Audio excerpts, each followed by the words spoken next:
V 90. letech minulého století slavil své znovuzrození absint. Legendární nápoj impresionistických malířů vrátila na světové trhy malá česká likérka Hills. Téměř manufakturní výrobu tu vedou dva sourozenci, kteří ve skutečnosti na kariéru likérníka nikdy nepomýšleli.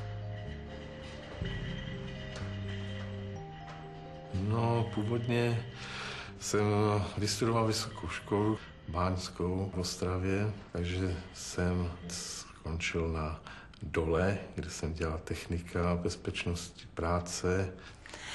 A můj původní obor je oděvařina. Nikdy jsem si nemyslela, že z toho oboru zběhnu. Naše firma vznikla v roce 1920 a založili vlastně dědeček Albin Hill, který nejdřív pracoval v Opavě a potom, když se oženil, tak v Brušperku založil svoji rodinnou firmu. On byl jednou ve Frenštátě pod Radhoštěm, tam se setkal s Albínem Poláškem. Albín Polášek nechal postavit tu krásnou sochu Radegasta mezi Pustevnama a Radhoštěm. Tam se dohodli na tom, že když Albín Polášek nechá postavit tu sochu, takže Albín Hill udělá lihovinu, kterou by se ten Radegast křtil. V roce 1924 se Albínovi narodil syn Radomil. Do vínku dostal jedinečný likérnický talent, který projevoval od dětství. Sám říkával, že už jako malé děcko, tak si nehrál příliš s autíčkama, taky nebyl příliš nadaný, dejme tomu, na sporty, ale že si doma dělal digerát, perkolát, macerát. Měl svůj kouteček a tam jako ty bylinky namačel, víte, a ten otec mu radil. On taky navštěvoval školu, vlastně likérnickou. V té době za války a před válkou byly jenom 3 v Evropě. Byla v Praze, byla v Paříži a v Berlíně a on měl to štěstí, že navštěvoval tu pražskou, bohužel ji nedokončil, protože byla zavřená potom za Německa. A pak dostudoval vinařskou školu v Mělníku, no a stal se likérníkem. Radomil Hill si poznatky a receptury zapisoval do notýsku. Ten dnes představuje rodinný poklad. Jako 18letý otevřel Radomil s otcovou pomocí vlastní výrobnu ve Valašském Meziříčí. Následujících 7 let se slibně rozvíjí jeho sen o kariéře likérníka. Znárodnění firmy je ranou, ze které se otec Albin Hill nikdy nevzpamatuje.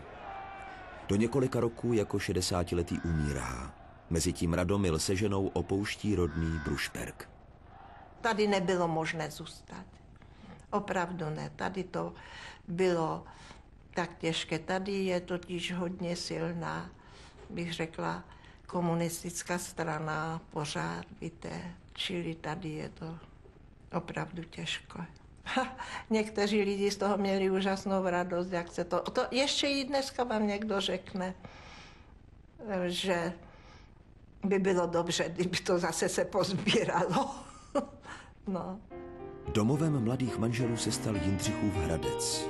Do zdejší Fruty přijali Radomila jako řidiče, ale postupně se i bez členství ve straně vypracoval na výrobního náměstka. Zavedl gigantické kvašení vína, velkovýrobu vaječného likéru 40 000 litrů naráz a také namíchal oblíbený jindřichohradecký rum s plachetnicí. On je jeho tvůrcem. Říká se, že byl nejlepším likérníkem v České republice, že opravdu byl dobrým praktikem. Skončilo to tak, že mu říkají, že Nestor likérnictví, což neměl tady toto slovo rád. Socialistický režim v podstatě uznal jeho schopnosti. Přesto Radomil Hill v roce 1989 věděl, že teprve teď se může stát sám sebou. Celý život toužil potom mít zase svoji výrobu. Jemu bylo 66 roků a on byl první likérník, který v České republice začal soukromně podnikat.